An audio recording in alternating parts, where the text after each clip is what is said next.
Hey, Sherry, come on, catch up. Yes, yes.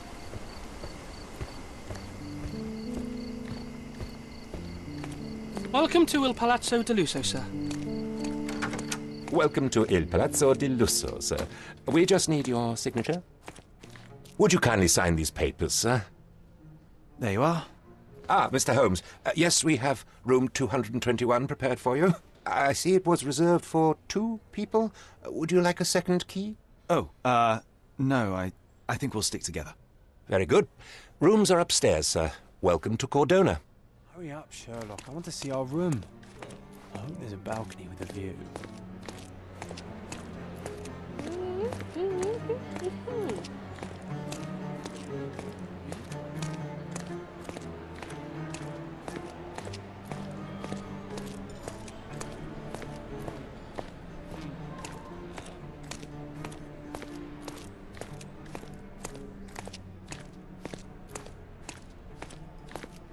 I apologise, sir, but your room is not yet ready.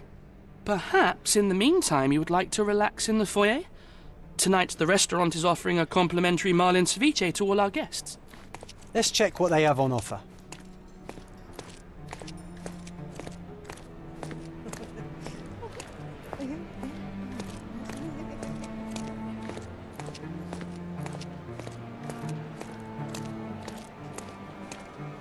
If seafood's not to your taste, everyone loves Benedict's batch. Our poached eggs with hollandaise sauce.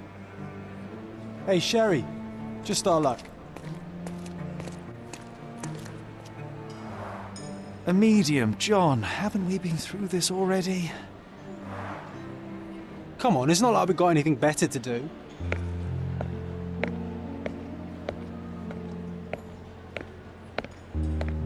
Excuse me, sir, but I believe Mr. Galich is conducting a séance at the moment. Perhaps you'd care to have your portrait drawn while you wait? Why? Pardon me? Why should I sit for a portrait? Sir, it's art. It doesn't need a why. It is its own justification. All things require justification, be they objects, systems, or beliefs. How about art as the lens through which we see the truth of the world? That's backward. Truth is not subjective and not complicated. It's just the truth. It either is or it isn't. You do not need a lens to see it, just an open mind. Ha! That seems rather close-minded. Truth, like beauty, is in the eye of the beholder. So tell me, what do you see? Mediocrity.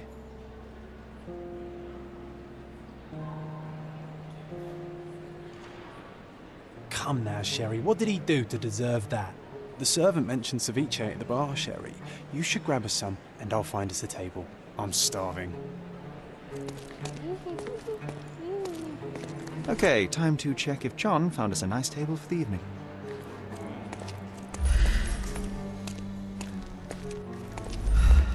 Sherry, I'm over here with my new Ursine companion. Cordona's even quieter than I remembered. It's going to be a long evening.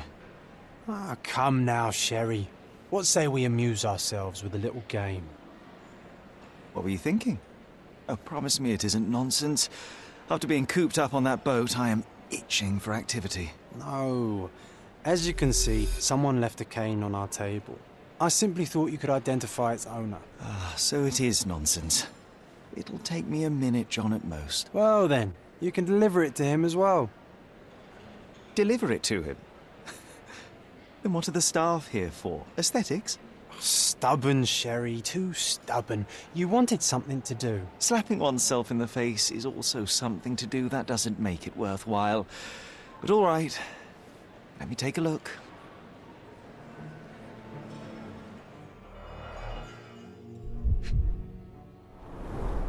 The cane is made of ebony, it's worn uncared for, and bears the scars of numerous hits.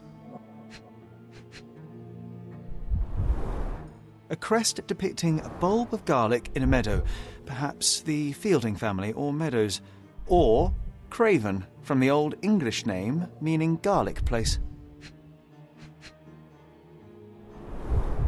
The hand grip is a head of a golden Javanese statue, probably stolen from a temple. The dents suggest it has been used as a bludgeon. This cane is an expensive and ostentatious weapon. Its owner must be vain, volatile, and of noble English blood. Take it with you, Sherry. Let's return it to its owner. All right, I hope you noted down your observations in your casebook. But how are you going to find this nobleman? The cane itself is not enough. I may have to ask other guests if they saw who was here.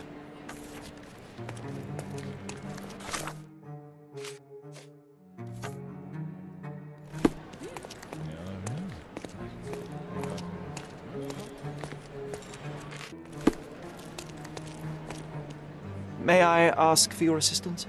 You're fortunate to ask me because I know that.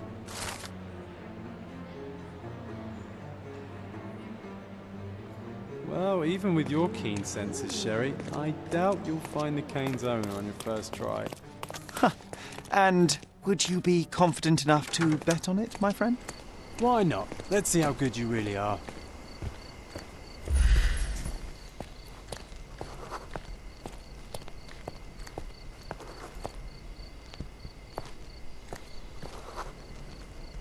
Can you satisfy my curiosity? My dear fellow, you're talking to the right man.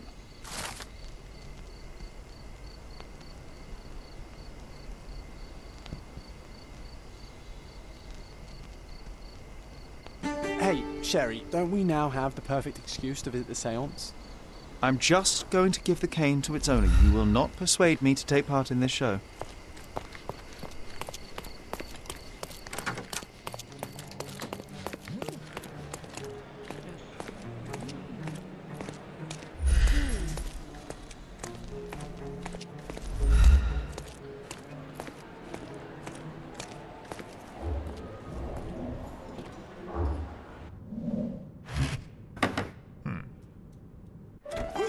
This hotel, this island, it's full of thieves.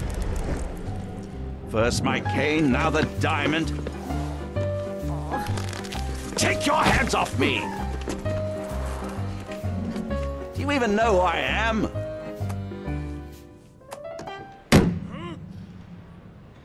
Hey, boy! That's my cane! I get that a lot. It's a very common design. What? No, that's a custom-made... A joke. A joke. It was left at my table in the restaurant. I thought it deserved to be returned. Well, I'll be... It is rare to encounter a straight-fingered true penny these days. What a gentleman. But I must ask, how did you know I was the rightful owner?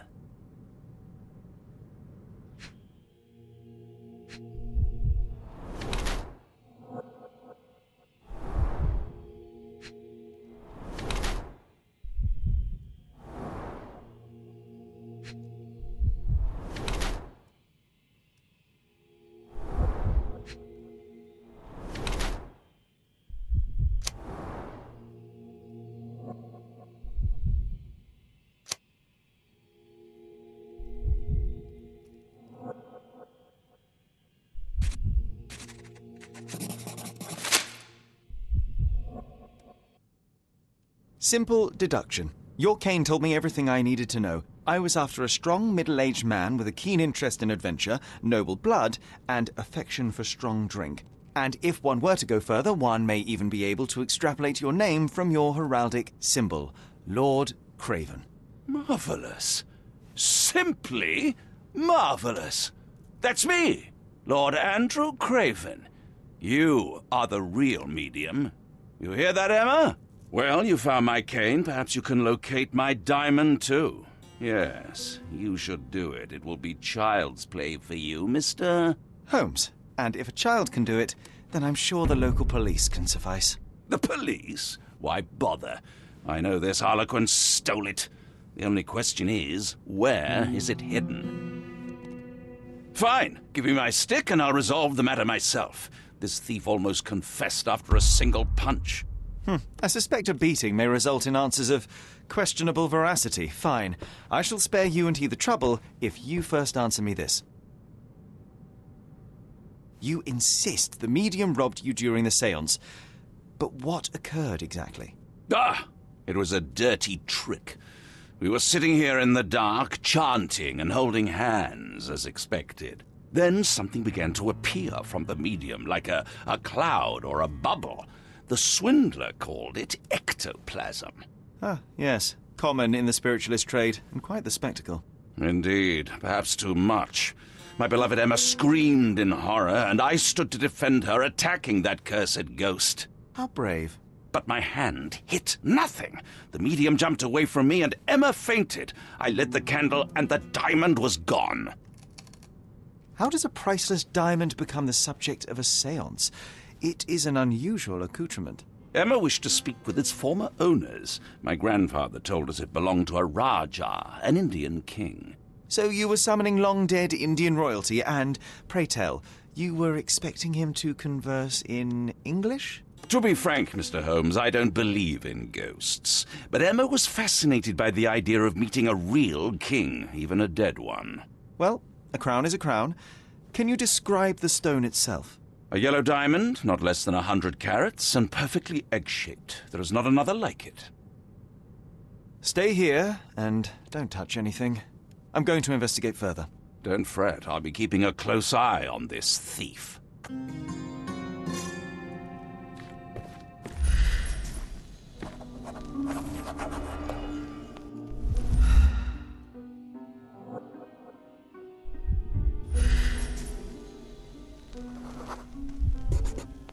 The diamond was placed on the table so that all participants could reach it. This must be the ectoplasm. Too bad there's not enough for a proper chemical analysis. Ectoplasm. The ghost was here, Sherry. Half a glass of Balblair scotch and the remains of a poor Laranaga cigar. What else does a gentleman need? There are light traces of rouge on the edge of this wine glass.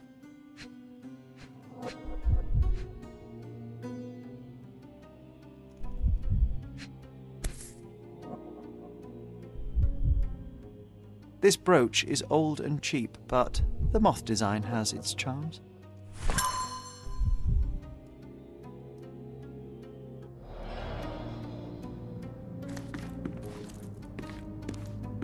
Thank you for helping us resolve the situation, sir. This hefty chair has nearly broken after hitting the wall. Could one man even lift it? At Cambridge, I was captain of the rugby team. It was no place for weaklings.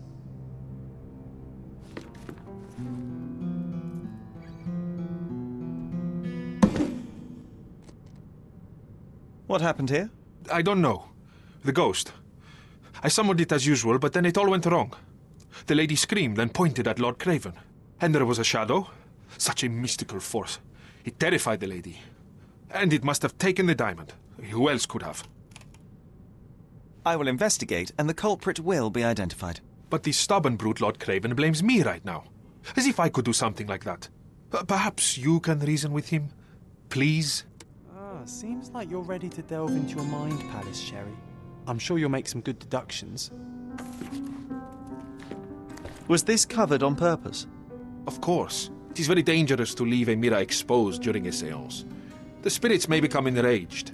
Or someone may notice the trick they should not see.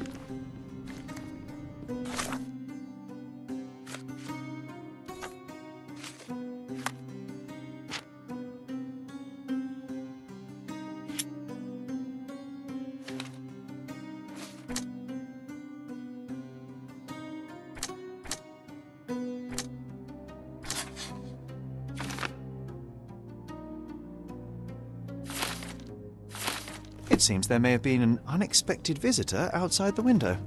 I hope it was the ghost of the Raja.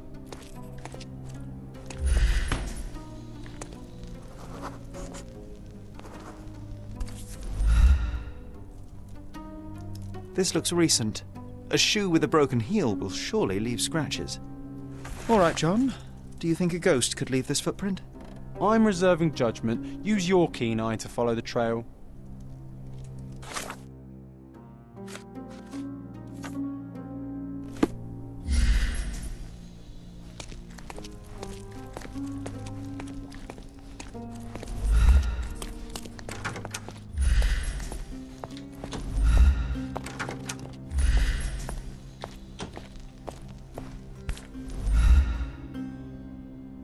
Rose D'Amour. All the maids in the hotel wear this exact shoe. Size 4 with a broken heel. So, definitely not the ghost of a Raja? Unless... No, what a shame. Our witness was a nosy maid. Searching the entire hotel could be difficult. Perhaps the other maids can help us find her.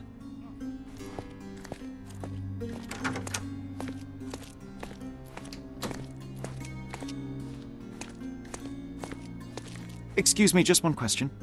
Oh, yes. I can tell you everything, sir.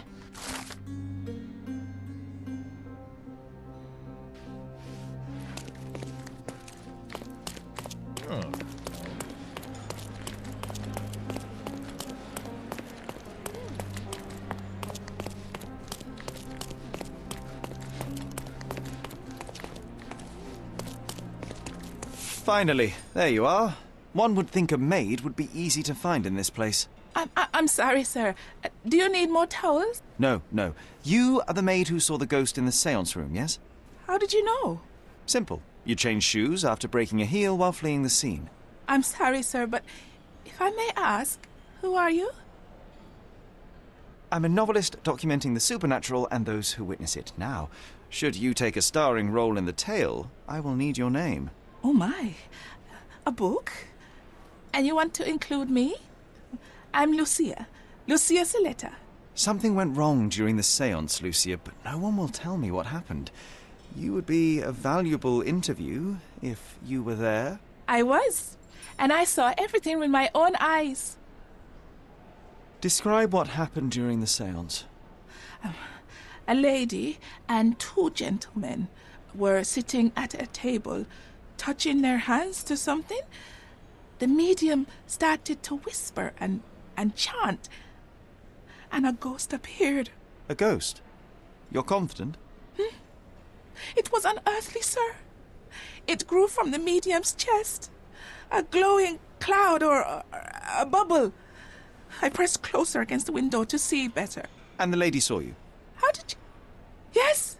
She screamed and pointed, so I hurried to escape, and I broke my heel. But I did see the ghost. A sickly, evil thing.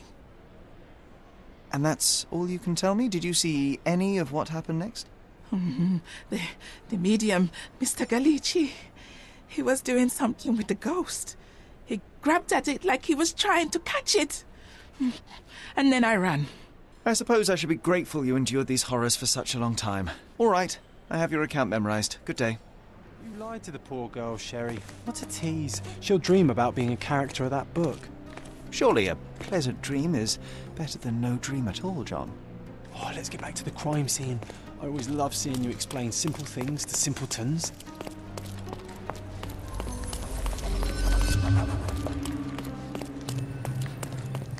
Lady Craven retired to her room to rest. Lord Craven remained here until the staff reported that the medium was locked in his room.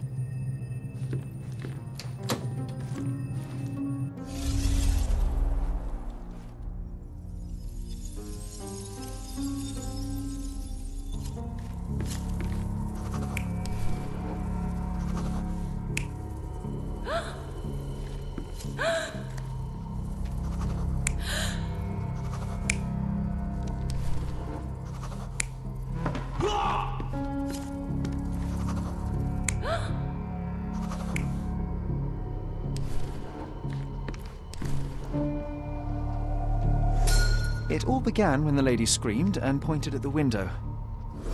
Lord Craven jumped up, ready to face anything, ghost or human. The medium shrank back in dismay. He was not expecting such a reaction and had to quickly hide the ghost. The lady was the only one left touching the diamond, at least until she fainted. Amazing. It's like you saw it with your own eyes, sir. Oh, I forgot that you were here. I guess I should discuss all of this with Lady Craven. The Cravens are upstairs in room 226. It is one of our finest suites. If the lady was touching a diamond, then she would have felt the ghost take it. What do you think it felt like, Sherry? A jellyfish?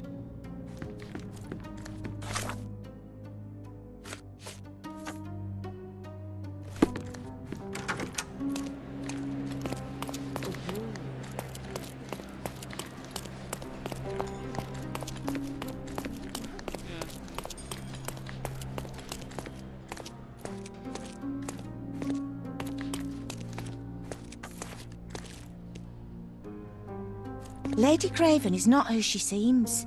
Remember her behaviour in the hall?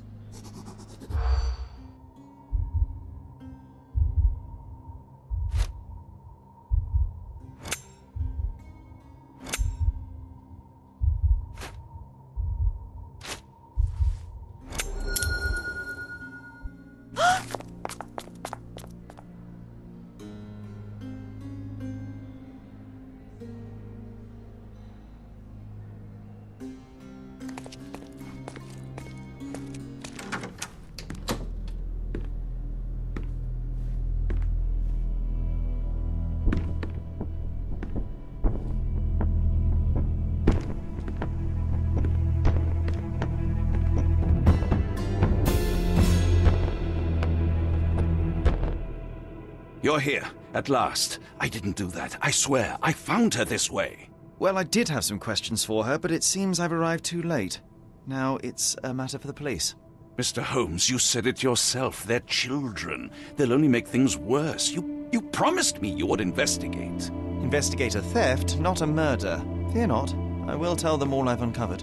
Please help me. The police will surely accuse me of Emma's death. You are the only one who can find the truth.